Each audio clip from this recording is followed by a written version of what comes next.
The first time I collapsed in front of my mother, she stepped over my body to answer a phone call about her book club. I was 16 then. 12 years later, as I lay curled on our kitchen floor with pain ripping through my abdomen, nothing had changed. My name is Maria, and I've spent most of my life being told I'm just dramatic. "Mum, please," I whispered, clutching my stomach. "I need help.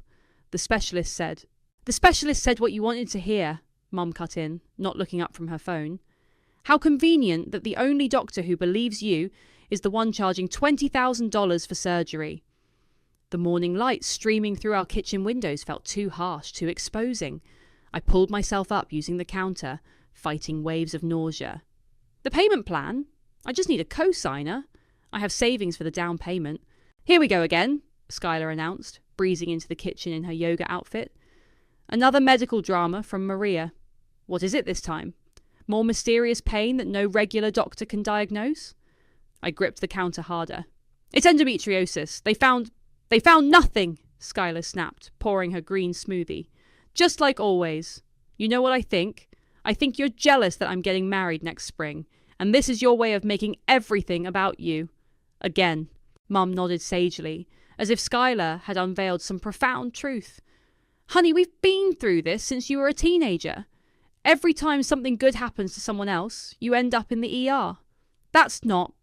The pain surged again, and I doubled over. "I have medical records, test results," "which mysteriously never show anything concrete," Skylar interjected. "Just like when you claimed you had chronic fatigue during my college graduation. Or when you couldn't attend Mom's retirement party because of your migraine." "I brought the paperwork," I gasped, fumbling with my bag. "The loan documents. Everything's ready. I just need..." Mum finally looked up, her face a mask of practiced concern. "Maria, sweetie, do you know what co-signing would mean? We'd be responsible if you defaulted.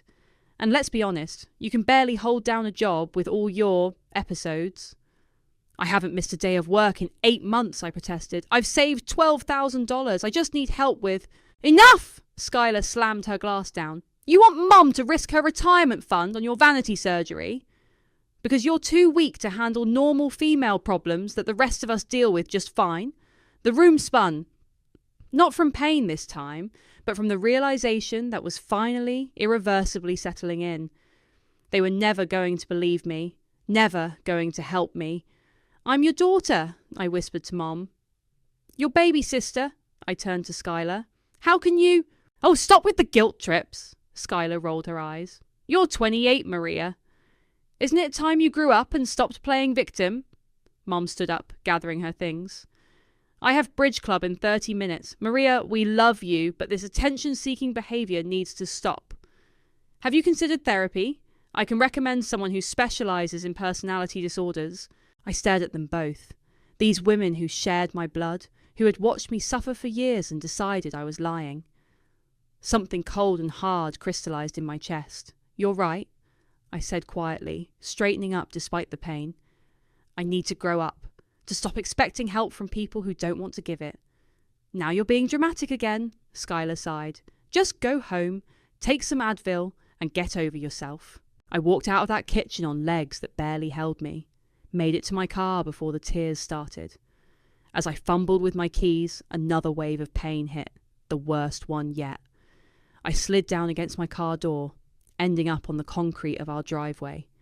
Through the kitchen window, I could see them continuing their mourning, as if I'd never been there. Mum was laughing at something on her phone. Skylar was taking a selfie with her smoothie. "I won't forget this," I whispered to myself, to them, to whatever force in the universe was witnessing this moment. "I won't forget, and someday neither will you." I didn't know it then, but that morning was the last time I'd ever asked them for help, the last time I'd let myself be small in their presence. As I finally managed to start my car and drive away, I felt something shift inside me, something that had nothing to do with physical pain. They wanted me to get over myself? Fine. I would get over the person they thought I was, the victim they'd made me into, and I would become someone they'd regret underestimating.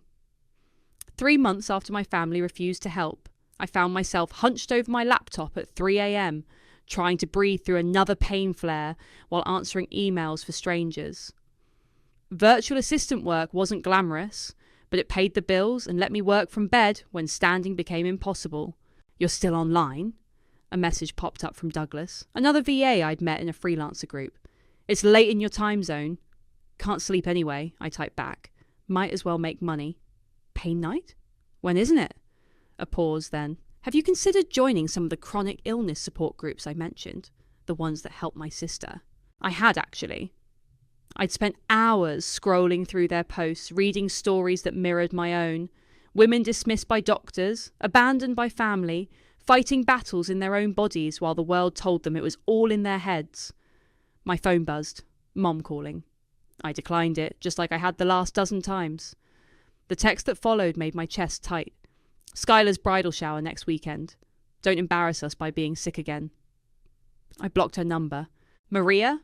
Douglas was still waiting online. "You there? Sorry, family stuff. Tell me more about those groups." Over the next hour, Douglas shared links and resources, but it was one particular comment that caught my attention. These people pay hundreds for coaches who understand their struggles, who've lived it. The next morning I called my bank. I'd like to check my surgery savings balance. Current balance is $13,047, the teller reported. I took a deep breath. "I'd like to withdraw it all." "Are you sure?" "I thought this was for your medical procedure." "Change of plans. I'm investing in something else." That afternoon, I enrolled in 3 business courses and a health coaching certification program.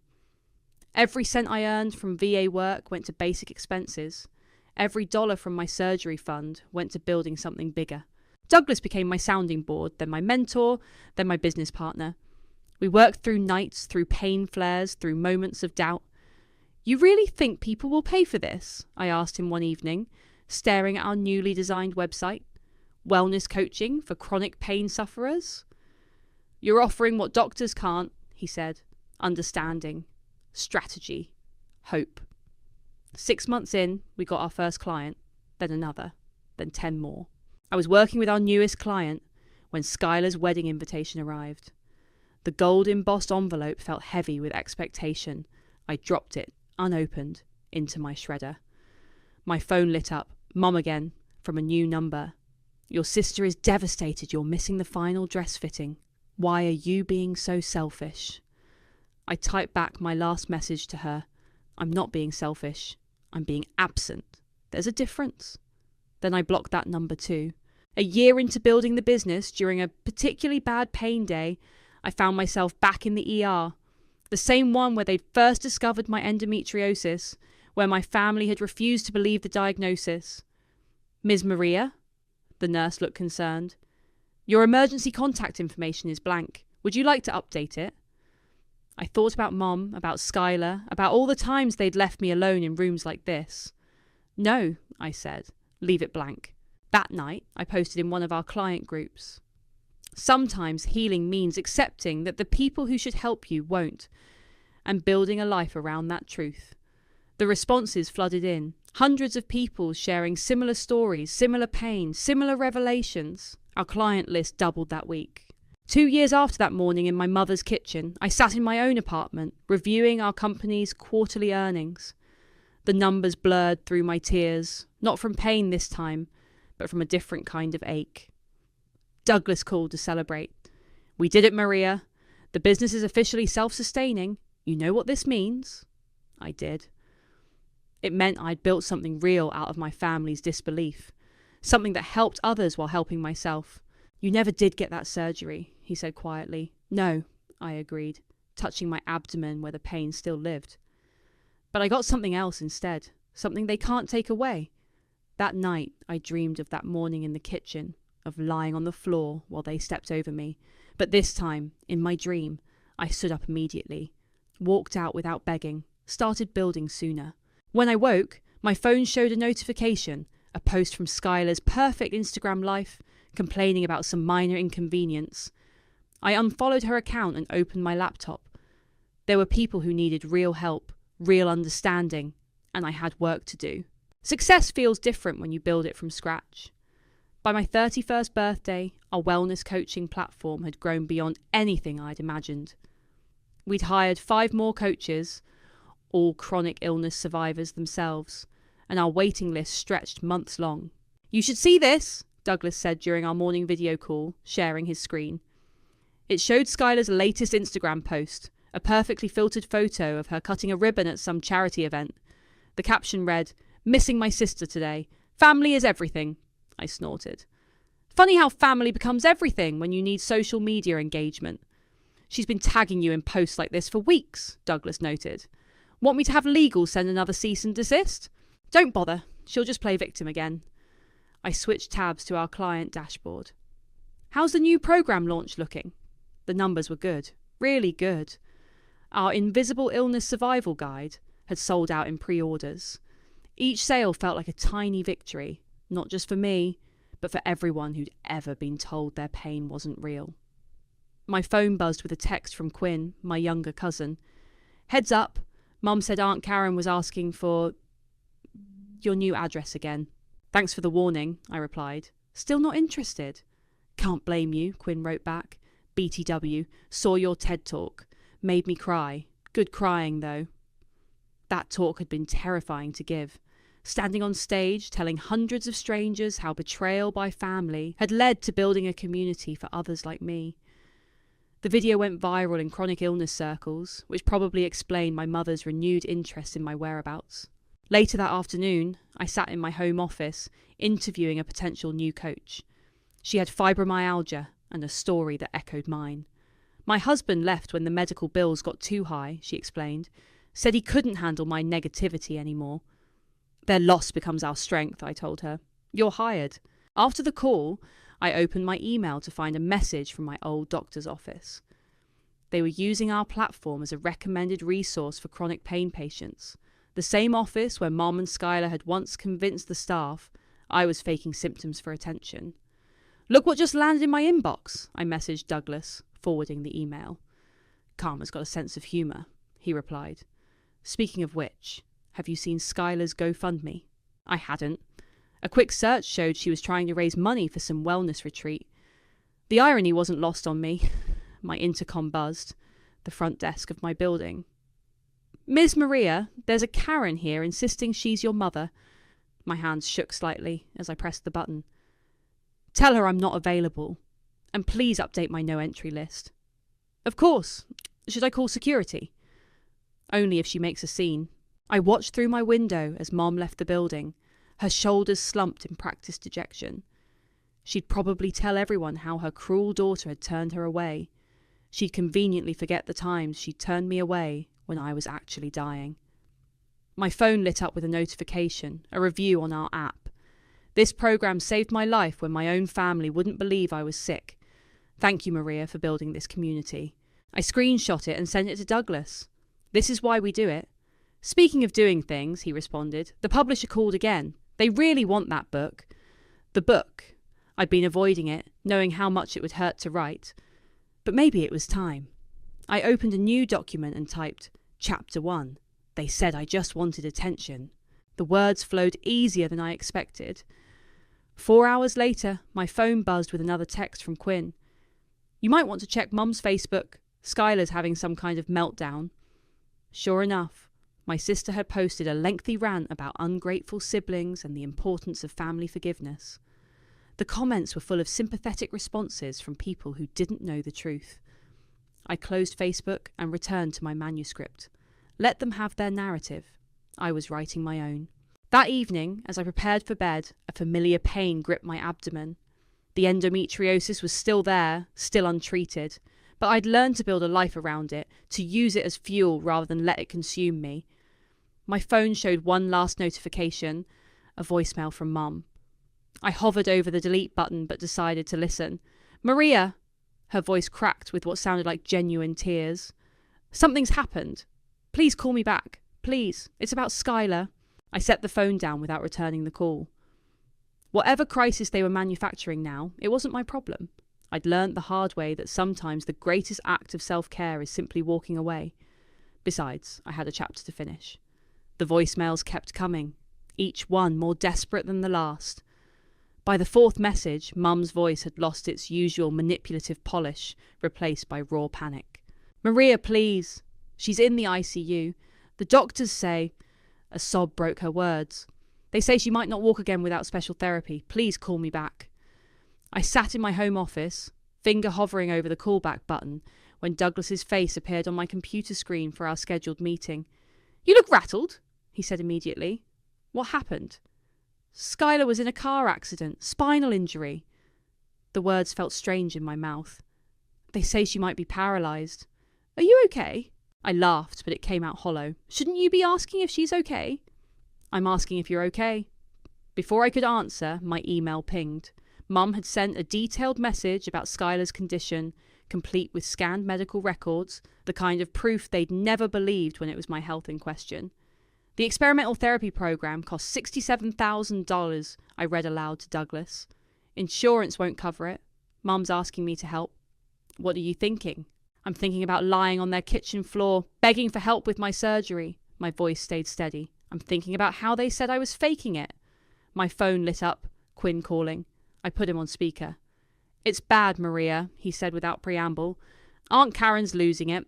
Skylar's insurance lapsed last month because she forgot to pay the premium. She was too busy with her influencer stuff to notice. How convenient that they suddenly believe in expensive medical treatments," I muttered. "There's more," Quinn continued. "They're talking about selling the house to pay for it." "What house?" "Your house. The one you bought last year. They think you'll sell it to help Skylar." The audacity struck me like a physical blow. "They think I'll sell my house? The one I bought with my own money? Aunt Karen says family helps family." I ended the call and opened Mum's email again.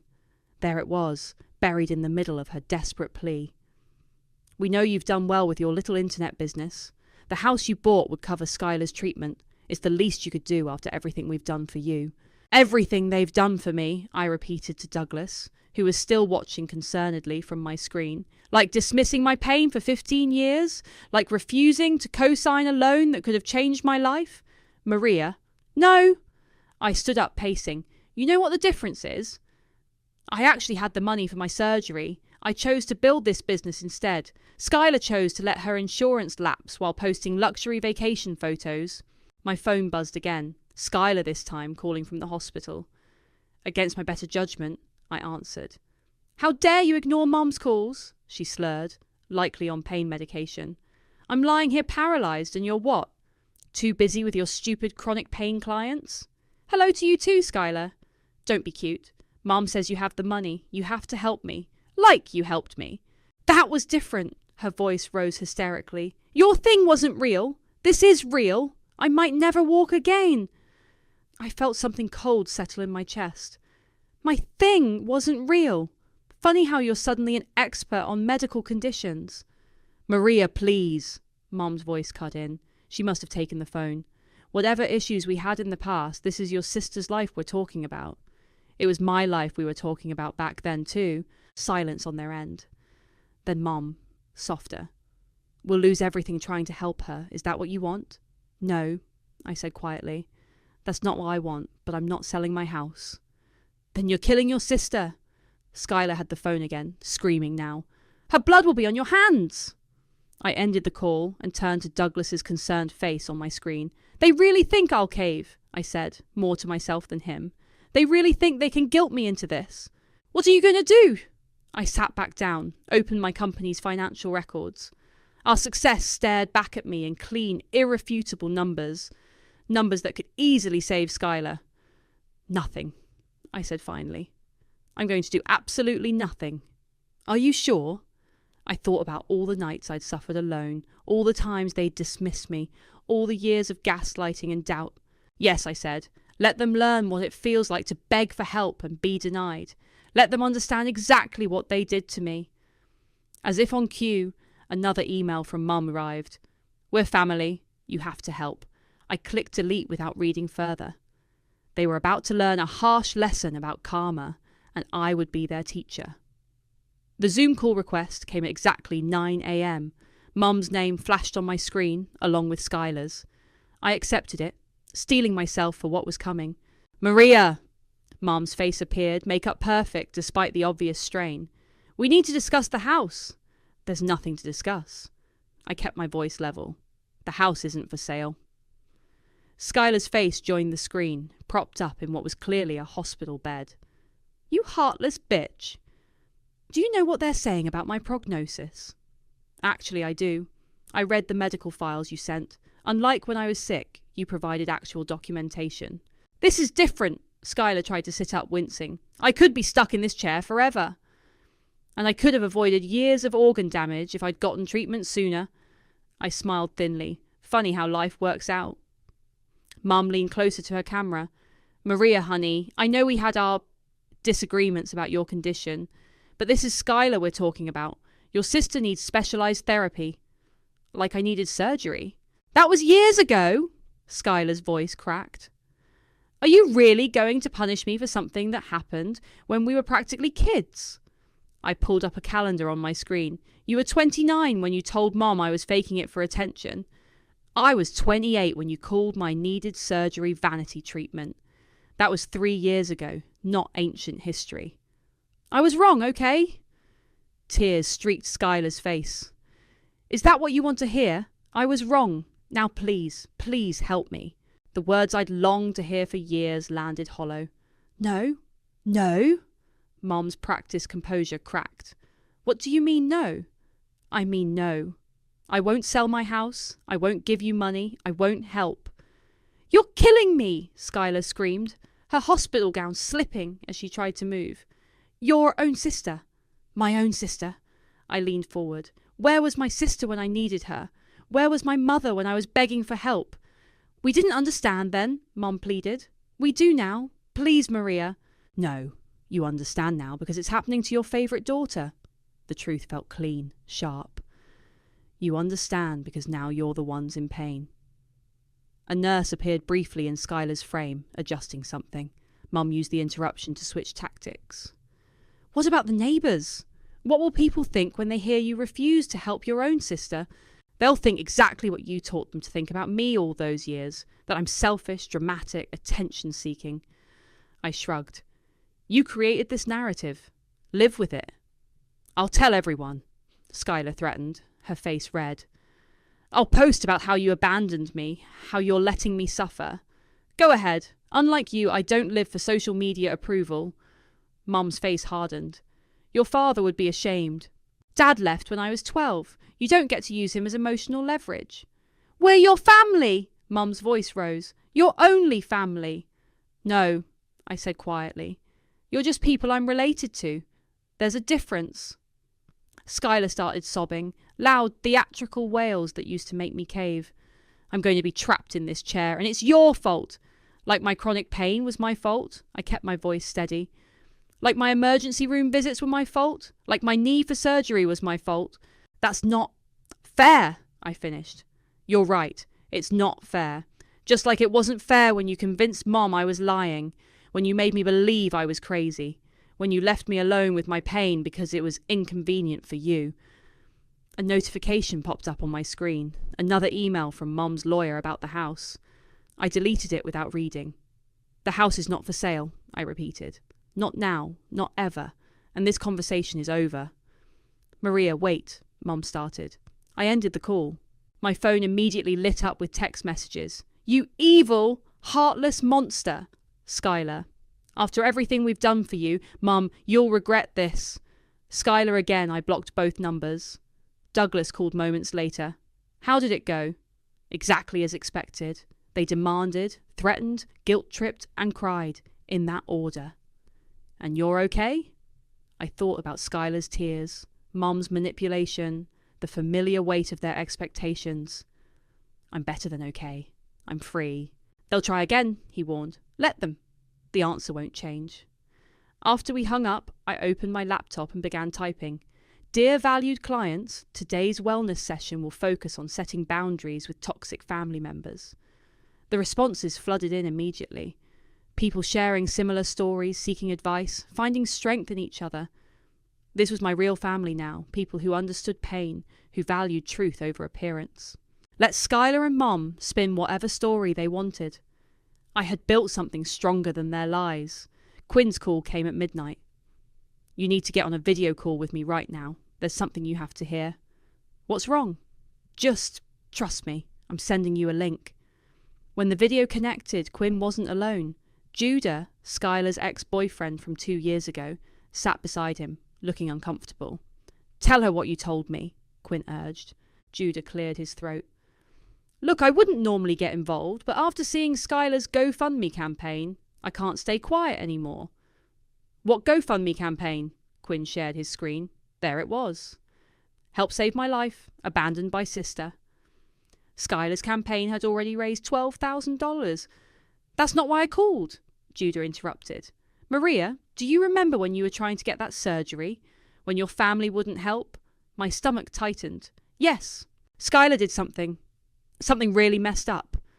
He glanced at Quinn, who nodded encouragingly. She altered your medical records before showing them to your mum. The world seemed to tilt. What? She had access to your patient portal. You'd given her the password during that bad flare-up when you needed help managing appointments. She deleted test results, changed dates, made it look like doctors had found nothing wrong. My hands started shaking. How do you know this? She told me herself. We were fighting about her lying on social media, and she got defensive. Said something like, you think this is bad? I once edited my sister's medical records to convince my mum she was faking. Judah looked down. She was proud of it. I have proof, Quinn added, sharing his screen again. Text messages appeared. Conversations between him and Skylar from years ago. Skylar. Just deleted more of Maria's evidence. Mum already thinks she's faking. I'm just helping her see the truth. Quinn. That's seriously messed up, Skylar. She's always been the family burden. I'm doing everyone a favour. The timestamps matched exactly when I'd been begging for help with my surgery. I saved everything, Quinn said quietly. I should have told you sooner, but Skylar would have denied it, I finished. Like she denied everything else. My phone buzzed. Another donation alert for Skylar's campaign. The description read, my successful sister refuses to help me walk again. Please share my story. I want to talk to her, I said suddenly. Both of them. Now. Quinn hesitated. Are you sure? Set it up. 20 minutes later, Mom and Skylar appeared on the video call. Skylar had positioned herself perfectly in her hospital bed, looking tragically brave.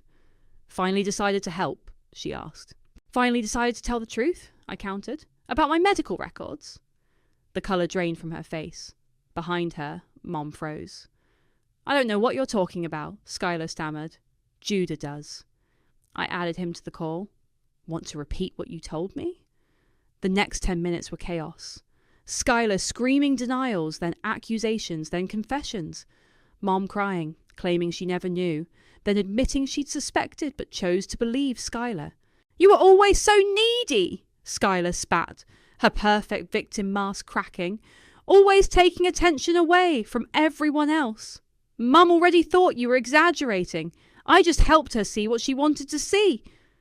By committing medical fraud? My voice was ice. By making me think I was crazy.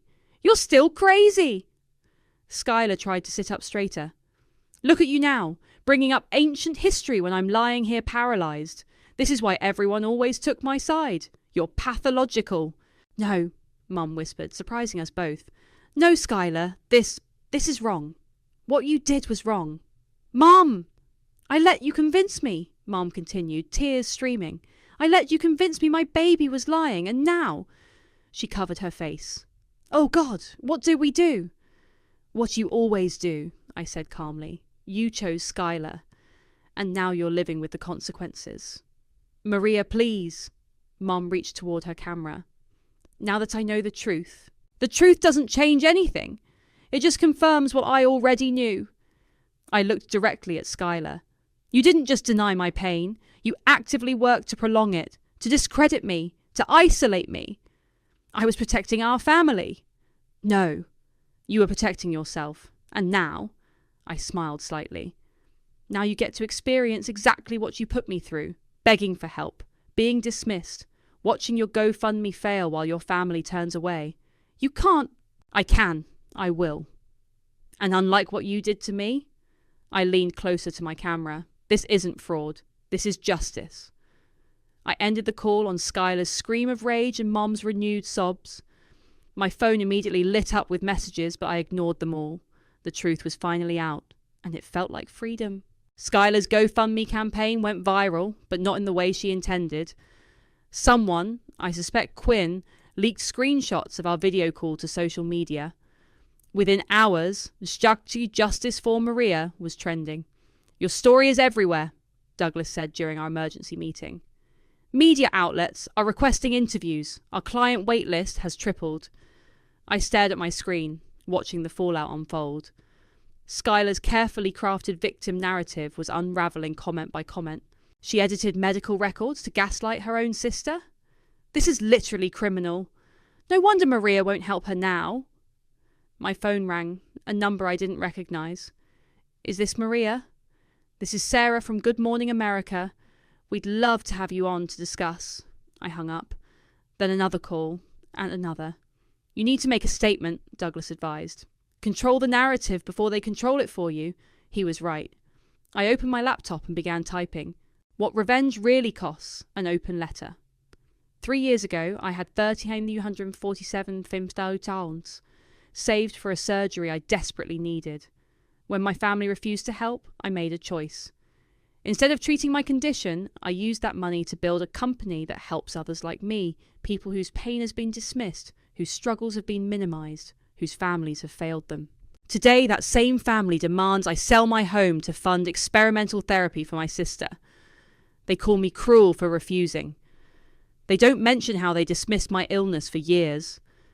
They certainly don't mention how my sister deliberately altered my medical records to convince our mother I was faking. You want to know where the money went?